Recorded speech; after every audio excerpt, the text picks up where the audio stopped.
Okay gang, ini Civic FE yang kedua lah kat Malaysia ni. Oh lama. Kita pasang boost subwoofer, boost lah dengan satellite speaker.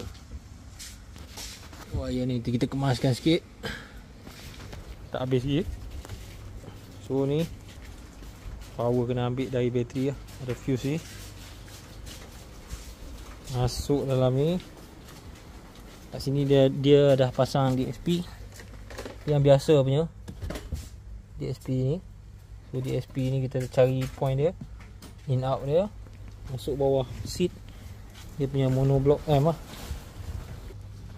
Ok, ni ada 1M.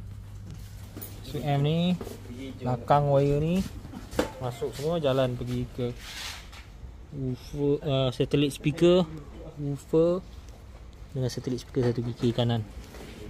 Ok,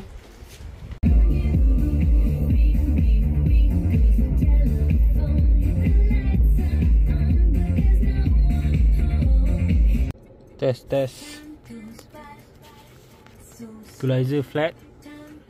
Kita dengar lagu Madonna, volume 14. Ni maksimum ke tak, kita try. Belum maksimum lagi ya.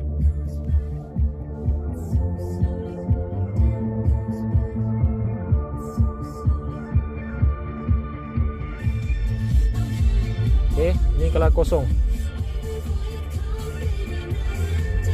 Ni macam setting asal lah. Tambah bass, slow.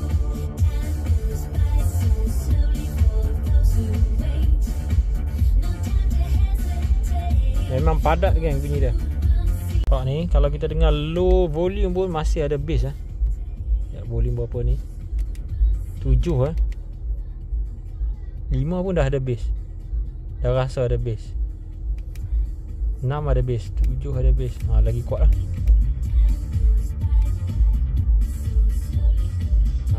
Belakang tak ada vibration noise apa.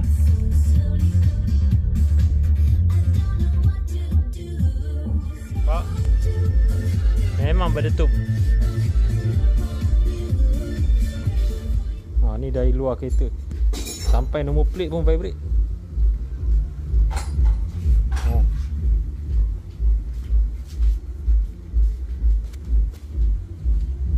Kuat habis ya. Ikut dah korang nak setting macam mana.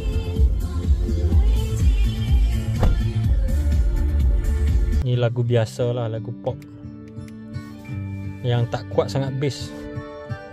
Dia tambah clarity lah sebab kita dah tambah lagi 2 speaker kan.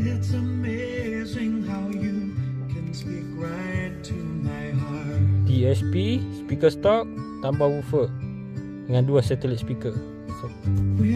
So total semua ada 12 speaker.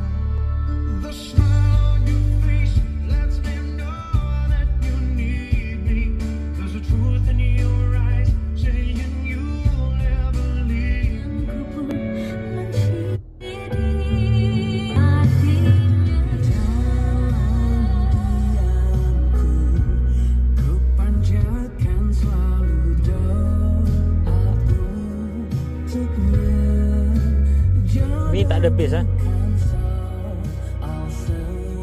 Tak ada bass. Buka woofer,